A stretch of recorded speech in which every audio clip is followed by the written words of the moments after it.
بسم اللہ الرحمن الرحیم۔ کچھ چیزیں بہت دیر بعد بھی پلٹ کر واپس آ جاتی ہیں، خصوصاً کسی کو دیا ہوا دھوکہ اور بولا ہوا جھوٹ۔ بسم اللہ الرحمن الرحیم۔ زبان کا میٹھا بول دلوں کو خرید لیتا ہے۔ جو لوگ دوسروں کے اشاروں پہ چلتے ہیں، ان کا انجام یہی ہوتا ہے۔ آپ کیا کہتے ہو؟ اپنے اندر کی سوچ کو صاف رکھیں، کیونکہ کشتیاں باہر کے پانی سے نہیں، اندر کے پانی سے ڈوبتی ہیں۔ کوشش کریں کہ لوگوں کی روح کو زخمی نہ کریں، کیونکہ جسم کے زخم کی ہزاروں دوائیاں، ہزاروں طبیب مل جاتے ہیں، مگر روح کے طبیب بازار سے نہیں ملتے۔ حقوق العباد کا خاص خیال رکھیں۔ اور زمین پر چلنے والا کوئی ایسا نہیں جس کا رزق اللہ پاک کے ذمے نہ ہو، اور جانتا ہے کہ کہاں ٹھہرے گا اور کہاں سپرد ہوگا۔ سب کچھ ایک صاف بیان کرنے والی کتاب میں ہے۔ اپنے آنسو پونچھنے سے، خود ہی تسلی دینے سے دل بڑا مضبوط ہونے لگتا ہے۔ پھر تنہائیاں راس آنے لگتی ہیں اور لوگوں کے رویے تکلیف بھی نہیں دیتے۔ سکھ اور دکھ اپنی تقدیر سے ملتے ہیں، امیری اور غریبی کا اس سے کوئی لینا دینا نہیں ہے۔ رونے والے عالی شان محلوں میں بھی روتے ہیں، اور جن کی قسمت میں خوشیاں ہوں وہ جھونپڑی میں بھی ہنستے ہیں۔ رشتہ دار مرنے کے بعد رشتہ دار بحث کرتے ہیں کہ روٹی ہماری طرف سے ہوگی، لیکن جب وہی بندہ بیمار ہو تب کوئی نہیں کہتا کہ دوائی ہماری طرف سے۔ کچھ لوگ درد دینے کے ماہر ہوتے ہیں اور کچھ لوگ درد سہنے کے، بس ظرف کی بات ہے۔ بیٹی کی شادی کرنا مشکل نہیں، بیٹی کا گھر بسائے رکھنا مشکل ہے۔ جدید دور کے لوگ اپنے موبائل میں ہی قید ہیں، ماحول کی خوبصورتی اور دیگر ذمہ داریوں سے غافل ہیں، اسی لیے تو اس کا نام سیل فون رکھا گیا ہے۔ مولانا رومی فرماتے ہیں، غور و فکر کرو اور خود کو مکمل بنانے کی کوشش کرو، تاکہ دوسروں کا کمال تمہیں غمگین نہ کرے۔ یہ نفس بد یقین ہے، کھانے والا بھیڑیا ہے، اپنے نفس کی ہمیشہ مخالفت کرتے رہو۔ وہ جتنا بھی دل دکھائیں، یہ یاد رکھا کریں کہ جب اللہ کے بندے ہمیں توڑتے ہیں تو ان کا توڑنا ہمیں اللہ سے جوڑتا ہے۔ پاس پاک ہے وہ اللہ جس کے ہاتھ میں ہر چیز کی بادشاہت ہے اور جس کی طرف تم سب لوٹائے جاؤ گے۔ فاصلے کبھی رشتے الگ نہیں کرتے اور نزدیکیاں کبھی رشتے نہیں بنا پاتی۔ اگر احساس سچے اور پرخلوص ہوں تو رشتے ہمیشہ زندہ رہتے ہیں۔ ہر لڑائی جھگڑے اور انا کے مسئلوں کا حل معافی ہی ہے۔ کر دو یا مانگ لو، معاف کر دو گے تو ذہنی سکون پاؤ گے، معافی مانگ لو گے تو بڑے بن جاؤ گے، کیونکہ مسئلے اور رنجشیں پالنے اور بڑھانے والے ہمیشہ ذہنی اور جسمانی اذیت کا شکار رہتے ہیں۔ ہمارے والدین نے ہمیں کسی چیز سے محروم نہیں رہنے دیا، اے اللہ انہیں بھی جنت الفردوس سے محروم نہ کرنا۔ اے میرے رب ان دونوں والدین پر رحم فرما جس طرح انہوں نے مجھے بچپن میں شفقت سے پالا، آمین یا رب العالمین۔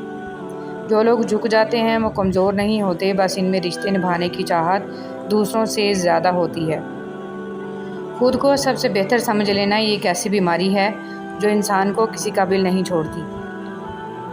رشتے وہی خوبصورت ہوتے ہیں جن میں احساس کا جذبہ ہو، کیونکہ ہمدردی تو ہر کوئی کر لیتا ہے، مگر احساس کوئی کوئی کرتا ہے، اور یہ احساس لفظوں سے ظاہر نہیں ہوتا، بلکہ انسانوں کے رویے اور برتاؤ سے پتہ چلتا ہے کہ وہ آپ کے ساتھ کتنے مخلص ہیں۔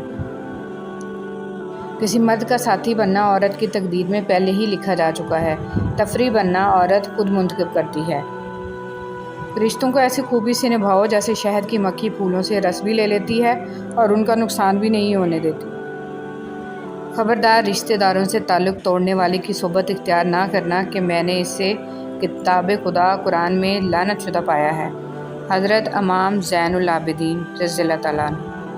کچھ اللہ پر چھوڑ دیتا ہے اور یہ دعا کرتا ہے کہ یا اللہ ظاہر اور پوشیدہ سب کا علم آپ رکھتے ہیں، سو جو آپ چاہیں وہی ہو، تو یقین کریں وہی ہوتا ہے اور سب سے بہترین ہوتا ہے۔ امام ابن قدامہ رحمۃ اللہ علیہ سے پوچھا گیا، خوش قسمت کون ہے؟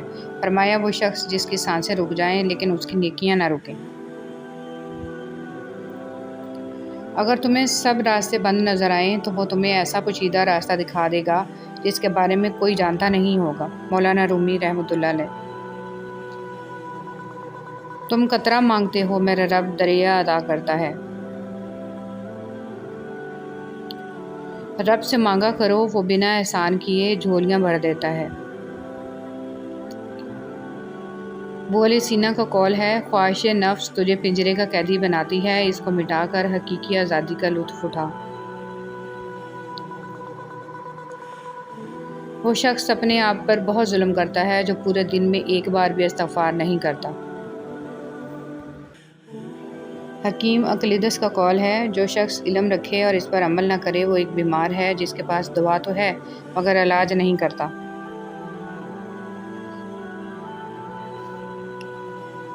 مہک گلاب کی آئے گی تم کو ہاتھوں سے، کسی کے راستے سے کانٹے اگر ہٹا ڈالو۔ حضرت ابو الحسن خرقانی رحمۃ اللہ علیہ کا قول ہے، اللہ تعالیٰ کی دوستی اس شخص کے دل میں نہیں ہوتی جس کو مخلوق پر شفقت نہیں۔